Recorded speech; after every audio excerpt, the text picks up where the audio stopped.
Not knowing how to handle feedback in an effective and professional manner will end with the wits and even careers of many proud artists. And then we talk about the universal aspects of feedback, which is I just did a video going over. But anyways, let's go into giving and receiving feedback. First, giving. So there's just 1, 2, 3, 4, 5, 6 things that I think are very important. First one, be specific, be concise, provide alternative solutions, be positive, follow up, be professional. So when you're giving feedback, this is great if you're a client or you're giving any. You're gonna eventually give feedback sometimes in your life. So maybe this helps you. And I give feedback all the time. So I try to be very specific, so they know exactly where this feedback has to be implemented. When you're generic, some people say, well, it just feels that the overall thing, it's a little bit, it's not as hip as I wanted, and maybe the colors are not as vibrant. And it's like, oh, great. So what does it mean vibrant to you? What do you mean by hip? It's like, well, that's great. Now I can do, like, what do you want me to do? Like 10 iterations until finally one of them you figure out that's what you like. Well, it could work that way, and if they're willing to pay for a bunch of revisions, some people only operate that way. They only can take decisions once they see the final product. This is not a very efficient way of doing things. It can be very expensive, but let's say that 1 out of 20 of our clients are like that, and they're very painstaking process. It's a very painstaking process, but we in the contract say that if you go over certain revisions, then you're gonna have to pay for them, because we cannot be doing this video for the next 20 years, obviously. So what we really hammer down, either by telling their clients to be specific, or when I give feedback, or one of my project managers gives feedback to one of our animators, is be very specific. Tell me in which second of the animation, what do you want to be, what exactly do you want changed, so we know exactly where to address that feedback. Be concise. Now you can be very specific, but you may take too long to explain it. It's like, well, think about how can you explain where you need feedback in the least amount of words, because sometimes you get these chorizo long emails where every single point, maybe they have like 3 paragraphs, and maybe they could have said the same thing in 3 words. Like, okay, just change this color. I don't need to know like the your entire life in order to figure out, just be concise, keep it short, simple, and specific. Provide alternative solutions. The ideal thing is not just tell me I don't like this. Okay, do you have a better way? Do you think a different way that would make you happier? For example, if you don't like this character, or the face, or the whatever, or the arms, not just say I don't like it. Say I don't like it, and maybe you can make them longer. And by the way, here's 2 examples of what I think is gonna make the client happy, or something like that, or it's gonna make my boss happier.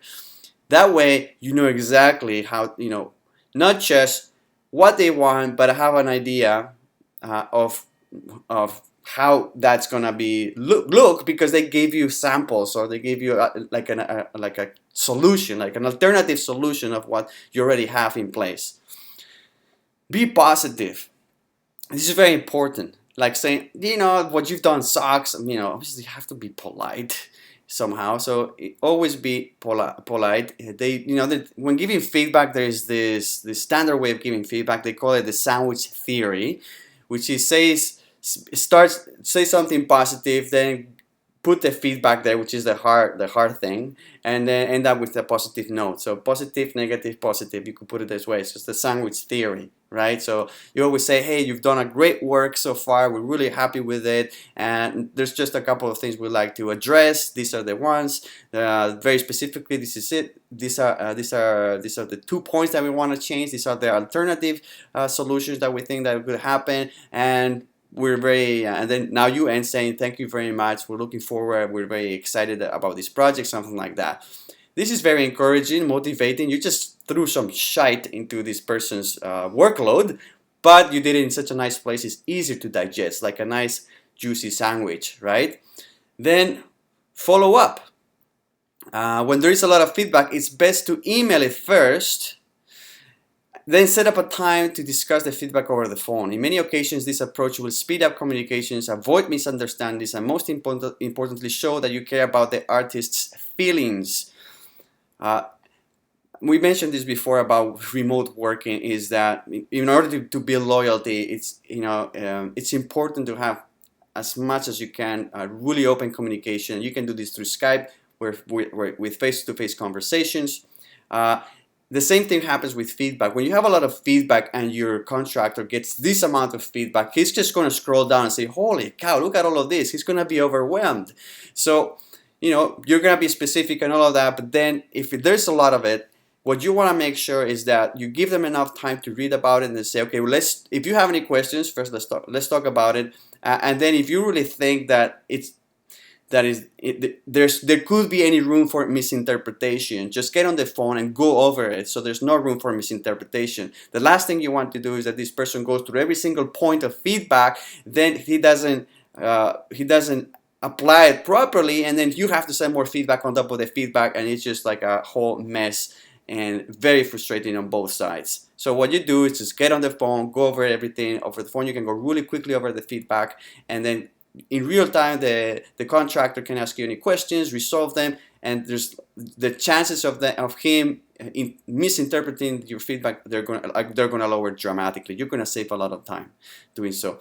Always be professional, respect your fellow human being, treat them like a human, not like an object or a slave, and use proper language, and always spell check your emails. This is kind of like common sense, but trust me, so many times you see like humongous. Is that's a word? How do you say humongous? I know how to spell it. I just don't know how to say it in English properly. So big mistakes, that spelling mistakes or grammar mistakes, that really is like, oh my goodness. I mean, please, it's not that hard just to press spell check on Gmail or whatever and just fix that, because if you give a lot of feedback and the person sees spelling mistakes or any communications, they're not even going to take you seriously. It's like, this person just wrote the feedback really quickly and now he's throwing me all of this. Obviously he's not caring. So anyways, that's the other thing. And in the next video, we're going to talk about receiving feedback.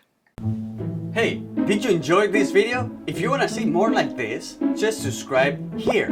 If you want a free gift, click here. Yeah. Which one is going to be the one you click? La la la la la la la li li li li li li li li li li li li li.